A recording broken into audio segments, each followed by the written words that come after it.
everyone, and welcome to Tuesday's Tips with Laurie. And today I have a special guest. Liz is here with me. Hi guys. Liz works in the product development lab and she's also digitizing. So Yes. she has got some great knowledge and tips that she's going to help me with on this Kimberbear. We're so excited to share with you today Yes. our Kimberbear. Isn't he adorable? So cute. They're so cute. All right, so Kimberbear is actually created by Kimberbell, and it's kindly sponsored by our partners. There's Shannon Fabrics, there's Clover, and Fairfield, and we really appreciate that. And this is, just in case you weren't aware, this is a free design. It's a free download, so you can go to our Kimberbell Designs website, and you can find it. It's not easy, or it's not hard to miss. It's easy to find. That's what I was going to go for. You just go down and you click on the little bear for the download, and there are directions for both embroidery and sewing. So no matter what you do, you can make these Kimberbears. And they're great. They're intended for donation purposes for children. And so what little child wouldn't love one of these? I know. They're super soft. So sweet, so soft. And they really are really not easy to make, yeah. They're Yes. so easy and so fun. You're going to love it. And we want to talk a little bit about how you would go about making it and how simple it really is. The design, it's created so that it's got these nice floppy arms and legs so that they can bend and move and be loved and Hugged just and so cuddled and I so love cute. that. So I just want to mention that we did mention Shannon Fabrics. They have a cuddle and a luxe cuddle that we used. Also the polyfill is what Fairfield is helping with. And tell us a little bit about those tools. Those are from Clover. Yes, we've got a couple tools from Clover that we recommend that you use. The first one is the point-to-point turner, and this is really helpful when you're turning your arms and legs and even your body and your head. You've got these really nice good points that help you turn it and get those seams really smooth. Okay. And the second tool is the clip and glide bodkin, and this is again helpful in turning those arms and legs. Okay, and you'll So show us those how to tools are use great. those in a minute. Yes. Okay, let's get started. First thing I wanted to share with you is so simple to cut this out. This is what I love. It's just basically quarter yard of fabric, and this is the 58 to 60 inch. Yes. That's it. And then this is cut into 9 pieces. That are 6.5 inch wide. And then once you've cut that, you just get a little scrap for the nose and the heart, and that's all. That's all you need. Yeah. I love that. All right. Second thing I want to talk a bit about is stabilizer. Really important here. The stabilizer is a lightweight cutaway. Right. So we've got no-show mesh. Great one. That's a really good one. Why do we need a lightweight? It's really nice for the Kimberbear because you want it to be cuddly and soft, and if your stabilizer is too thick, then your bear is going to feel a little bit stiff in the end. So you want something like the no-show mesh, lightweight, really soft and it's easier to turn those easier pieces. to turn. Right? That is Inside a great out, point. Inside Yes. out. Okay. And the other thing, and I don't want you to panic, it is a water-soluble topping. It's just a topping for the top of this when we're stitching, but you will not be getting this wet. So no worries, your fur is not going to get all wet here, or your fabric. You don't want your minky getting wet in the middle of the project. It's not going to work out so great. Okay. All right, so let's get started. I just want to show you, yes, it's done in 6 parts. Yes. But they're very quick. The very first few parts, it's the arms, the legs, the body, 4 minutes stitch out. Really, really quick. So quick. And so 3 minutes, easy. I guess, if your machine is on a higher speed too. So the first tip we wanted to share with you is when it stitches out, it's going to stitch a little arrow. And I love this. The arrow shows the direction that you want your nap going so that when you're finished, your whole bear is going the same way with the nap, which is so clever. I love that idea. So if you just take your piece that you've cut, this would be with the nap, right? Yeah, it'll so go this would be the smooth. correct way that you're putting it on. Right. And this would be against the nap because you can see it's rough. So smooth is how you would lay it. And all you do is lay it down, tape that in place, and then you find the nap on the second piece. Oh, and the smooth is this way, so I'd want to flip it this way, smooth.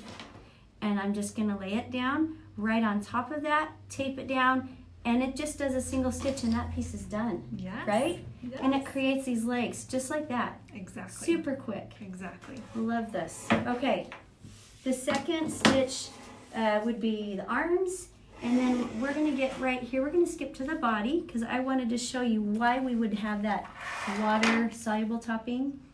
And so the water soluble topping, it's to help with the nap, right? This has got a great nap. I love the fuzziness. That's what makes these bears so cute and so soft and cuddly. So basically the water soluble topping protects that nap from... Holds it out of the way for when you're stitching, especially when you're doing details like the heart and the eyes. And when you get to the muzzle, you'll be stitching on the nose and your mouth detail. Okay. And so that's really helpful. We do the water topping mainly on those pieces where you're doing those details and you don't want your machine to get caught on the nap of the fabric. So it makes it really a smooth stitch out. Oh, that's great. And you can see there's polyfill right behind the nose. And so it really has a 3D. I love that nose and heart. I love that. Sweet dimensions. Okay. And it also, I might add, you can see here's the arrow again. So there's an arrow on all of them to make sure every piece is going the same direction. Right. How do we get this topping off? What's the best way? So it's really easy, depending on what brand you have, it's pretty easy to just rip it from the side. Oh, okay. So when you're doing the outside is really easy. You can just rip and tear it away. Okay. And when you're getting to the middle part, I like to take just a little pair of scissors, and I like to just pierce through the water topping. And you want to be really careful not to cut your fabric, so just kind of pull it up, and then you can either, it comes right off. Or if you have trouble, then you can use your scissors and make a little slit, and then you can pull up with your finger, or you can grab some tweezers, and that will help you as well. Now it's ready for the last piece. Correct. Right, and you would just put this on, stitch it, and it's done. Mm-hmm. Wow, love this. Easy. Super easy. All right, you're going to show us how to use these tools, right? Yes, so we'll talk about these tools mainly. This is just an example of the leg. We've got one leg that's turned right side out, but I'm going to show you how to use the clip and glide bodkin to help you turn this leg inside out. Before we jump into those tools, I'm going to jump backwards just a little bit. Oh, you bet. Sheila would like to know where we find the cute fabric. The cute fabric, that is such a great question. Right. Sheila, I love that. Shannon Fabrics is where we've got this cuddle. Right. They're known for their minky. They've got really thick nap, soft minky that works really good for embroidery on the embroidery machine. And I think there's more information on our website regarding how you would get a hold of Shannon Fabrics. Yes, and Shannon Fabrics also has a website as well. So if you're interested in ordering from them, you can go to their website directly. And find who carries that. Thank you. All right. Okay, so back to the clip and glide bodkin, this fun little tool. The way that I like to use it is I'll take my piece that's not turned outside yet, and I'll just take this bottom. There, you can see there's a little lever that you just pull up, and it kind of opens up your little mouth. Okay. And I just stick my little mouth on the edge there, and then push down that lever, and now it's grabbed onto the edge of my fabric. And then what you're going to do is you're just going to kind of use that and kind of push it backwards into the leg. Hopefully you can see that pretty well. But it just kind of helps push that fabric through, and you use the end part to kind of push from the back. And then once you get your piece turned like that, you can kind of feel inside your tool, and you just pop inside the leg, and you just pop that lever undone again, and that will release that mouth. And then you can just pull your tool out, as long as you didn't get stuck, which I think I did a little bit. There we go. So you pull it out like that. So that's how you use that tool. And then you want to go in with your point-to-point turner. So again, this white tool. And I like to use this point at the end where it has like the curve and then the point. I take that inside of the piece, and I just run that point along the seam. So just around the whole curve, because you can see the leg is quite curvy at the bottom. So I just take that point and I run it all the way around just to get that nice and flat and turned. And then our last tip on the leg, you can see a little bit of the seam with that. So you can, and your fur will kind of get caught there, especially if you have a longer nap. Okay. So I like to take the other tip on the point-to-point turner, and I take that and I just kind of rub it along the fur on your seam, and that will help release those fibers, those hairs, and it will make it look more. And you can't even see the seam. Right, you're wanting to hide that that. seam right there. Look, can you see that? That just looked So natural. just That's run awesome. that anywhere you need That that. is great. Can you ladies remind us again where these tools come from? These are from Yes, Clover. these are Clover. Yes. Yes. So please contact your quilt shop and see if they have those tools for you. Yes. The Clover tools. Yes. And this was called a point to point, Right. and this was called Clip and glide. clip and glide Clip and glide bodkin. bodkin. Bodkin. I know that's an interesting name. I love it. And those names are also included in the instructions? They are. They are right on the instructions. Thank you. Yes. So as far as sewing this beautiful bear together, I love this. If you note, these are nice. They've got the extra half inch seams, if you will, Right. all the way around. And then basically, if this is your foot and your body, there's an opening that is left, right? Yes. And you can just slide that right up inside your bear, and then you just simply zigzag those two pieces together, Correct. and it turns out just like that. You can't even see the stitching, and I love that. And that's kind of what gives it that fun floppy bear. I Yes. love this arms and legs. I just want to play It's with so these. cute. I know. What this would just make your day. If you're a child, this would just Yes. make your day, especially if you're They're having so a rough sweet. day. Yes. The You're gonna wanna make head. tons. So, is there any extra tips on attaching the head? So, we would attach the arms and the legs all the same to the body. The ears, same thing, right? Right. You can So, this attach cute this little head. machine. So when you're attaching the head, we do it a little bit differently. You'll see that in your instructions. What we like to do is advise you use a hand sewing needle and hand sew that head on, because as you're stuffing the body and the head, you want to make sure that you have a little extra stuffing just in the neck of the bear so that Okay. your head isn't flopping over.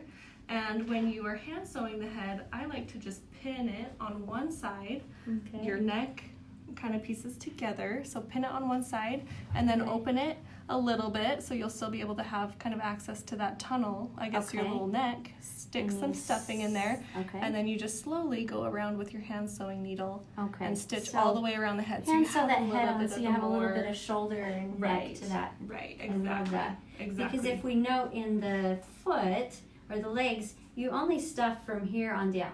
Correct. This does not have any filling or polyfill at the top. Right. That way it's easily attached and it gives it that floppy. Gives you those floppy, cute arms, because you don't want This your is so fun. bear to be sticking straight out. You want it to be floppy and cute. Very good. Is there any other questions out there? Yes. Mary would like to know Okay. if they can use cotton flannels. She's thinking of making memory bears with the pattern and is just wondering if she can use a few other fabrics. Absolutely. You could use whatever you like. Yeah. That's a great question. Absolutely. You can Yes, use whatever you can want. definitely use that. We have one more. Yes. Marion would like to know where we can buy this pattern. You are great. I love these questions because it helps us remind what we need to make sure that we cover for you guys. First of all, this is a free design. It's on our Kimberbell Designs website. And so you can go to our website and you can find, there's a cute picture of a bear right there on the front. You just follow the link, and great video, by the way. If you guys want to watch the video, that's a great video explaining why and what Kimberbear is for. And it is a free design. That does not cost you anything. And there's a sewing version as well as an embroidery versions. Yes. Yes. Are there any other questions? No, we are We good. love these questions. We hope that you will enjoy making a Kimberbear, and they're really not hard. They're super simple. Just one foot in front of the other, and making it is so cute. Yes. So worth it. We hope you'll make tons and donate lots to kids near you. Thank you so much, Liz, for joining us today. for And having thank me. you for joining us. And please spread the word about our Kimberbear. Hashtag Kimberbear story for those of you who have made some. Share your stories that way. Please share. We would love to see that. Thank you so much. Bye-bye.